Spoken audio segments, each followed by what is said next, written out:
La fille orgueilleuse et la leçon du miroir. Il était une fois, dans le paisible village de Kokoji, une jeune fille nommée Amina. Elle était d'une beauté rare, sa peau brillait comme le miel, ses yeux scintillaient comme 2 étoiles et sa voix douce apaisait même les pleurs des enfants. Mais cette beauté, au lieu d'être un don, devint pour elle une malédiction, car Amina était profondément orgueilleuse. Chaque matin, elle passait des heures devant le miroir, admirant son reflet. Elle se moquait des autres filles du village, les traitant de simples feuilles sèches à côté d'une rose.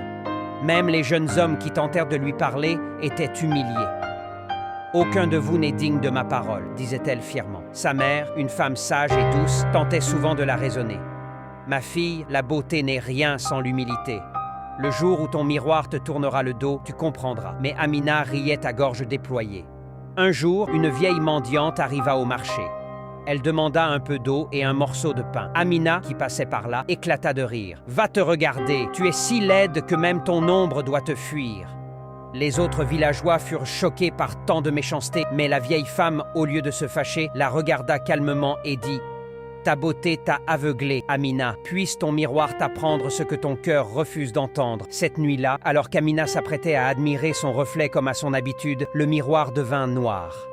Aucun reflet n'y apparaissait, seulement une ombre brumeuse. Terrifiée, elle essaya d'allumer une lampe, de nettoyer la glace, mais rien n'y fit. Paniquée, elle cria « Rends-moi ma beauté !» Une voix douce, celle de la vieille mendiante, résonna dans la pièce. « Ce n'est pas ton miroir qui t'a abandonné, c'est ton cœur qui s'est fermé.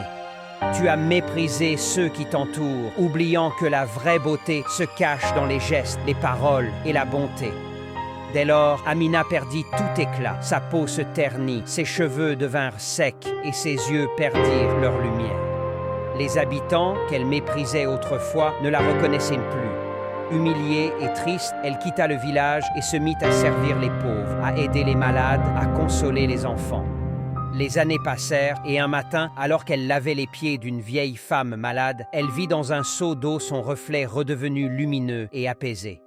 Le miroir intérieur s'était enfin rouvert. La vieille femme, celle qu'elle avait jadis insultée, lui apparut en songe et lui dit « Tu as retrouvé la vraie beauté, celle du cœur. » Amina revint alors à Kokoji, non plus comme la fille la plus belle, mais comme la plus respectée et aimée du village. L'orgueil ferme les cœurs, mais l'humilité les illumine. La beauté du visage s'efface, mais celle du cœur demeure éternelle.